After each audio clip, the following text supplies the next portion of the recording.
sa Mateo 5:16 ang gingon diha, ipasigaa imong suga aron ilang makita ang imong maayong binuhatan. No, nay gitawag og maayong binuhatan. So, ang makapakonvince sa atong mga kadugo, kaliwat, pamilya kaning maayong binuhatan. Makita nila ang maayong binuhatan nga resulta sa atong kaluwasan. Resulta sa nangalagad ta ni Kristo maigsoon mo, resulta og maayong binuhatan, mo resulta og tinud-anay kabaguhan. Nailhan kanila nga himalikason karon di na ka mamalikas. Nailhan kanila nga bakakon way tahod sa ginikanan karon laki na ka mo tahod na ka, di na ka mamakak igsoon. Sa una mulaag ka, mulakaw ka di mananghid karon mananghid na ka. Sa una musukol-sukol ka sa ginikanan karon di na ka musukol.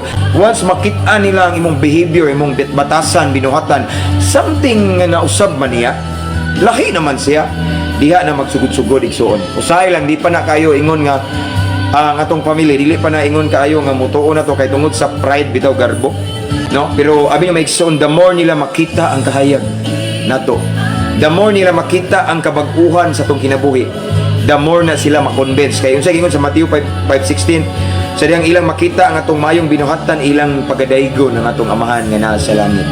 Sa ato ba maigsoon, epektibo nga wali, epektibo nga kana bitawng pamaagi sa atong pagsangyaw atong kinabuhi nga naay kabaguhan.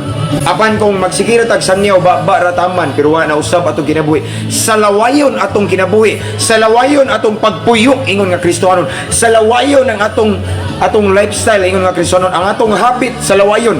Bisan pag imuha ng tagaag bersikulo nga tanan basahan na nimo from Genesis to Revelation, di gyud na mutuo nimo kay ngano man mas nagtan-aw na sila. Ang mga duol sa atong dugan nagtan-aw na sa atong binuhatan. Kung sige po tagwali sangyaw, make disciple nga ato ang kaugalingon wa mabag-o, lisod dapat na ay alignment. Kung unsa ang pulong nga nigawas tong baba, makita pud sa atong binuhatan. Kay patay atong pagtuo kung way buhat. Amen.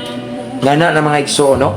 So mao na usa sa rason nga dili mo sunod nato ato ang mga relatives kadugo tungod pud nato, no? Nangitam ko na silang ebidensya. The truth is this, ang kalibutan, to see is to believe. Mutanaw gina sila, mao ginay gitawag og prinsipyo. The principle of this dark world is to see is to believe. Di na sila makakita og ebidensya, dili na siya basta-basta mutuo. Muna kinahanglan nga atong pasigaw na tong suga kahayag. Before ka mag-make disciple, una mao ni akong hihatag tips nimo.